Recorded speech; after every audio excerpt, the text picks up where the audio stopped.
tout le monde. Voilà, je suis au point de passage de Kerem Shalom. C'est le seul point de passage dans lequel des denrées peuvent entrer dans Gaza. Ce point de passage se situe sur la frontière avec l'Égypte, qui se situe vraiment juste derrière ce mur, juste derrière moi, et Gaza et Israël. Comme vous pouvez le voir, les camions viennent depuis Israël, et il y en a beaucoup. Et ils rentrent maintenant dans Gaza déposer leurs marchandises, que ce soit des matériaux de construction, des vêtements, des médicaments, de la nourriture, tout ce qui rentre dans Gaza, et le seul point qui rentre c'est par ici à Kerem Shalom. Alors qu'on ne vienne pas vous dire qu'il y a un blocus sur la bande de Gaza, le seul blocus qui est, c'est le blocus depuis l'Égypte vers la bande de Gaza. Parce que là, je peux vous dire qu'il n'y a rien qui passe.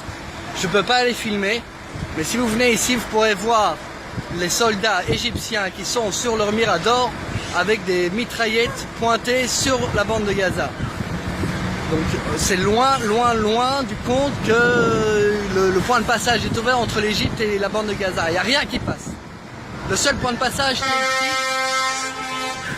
c'est ici avec tous les camions qui rentrent. Il y a plus de 1200 camions par jour qui rentrent. 1200 par jour et ils veulent en faire plus.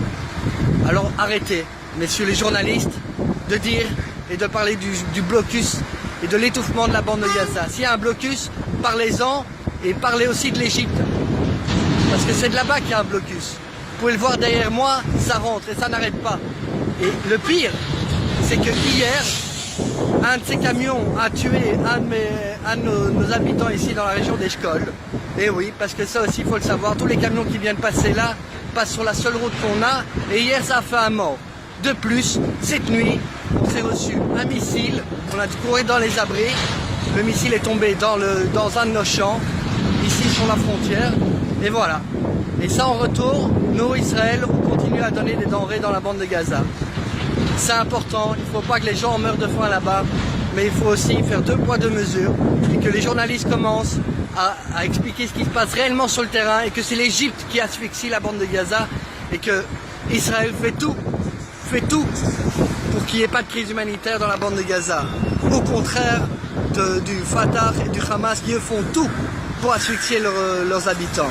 Voilà, je vous remercie, faites passer, c'est important, c'est le point de passage.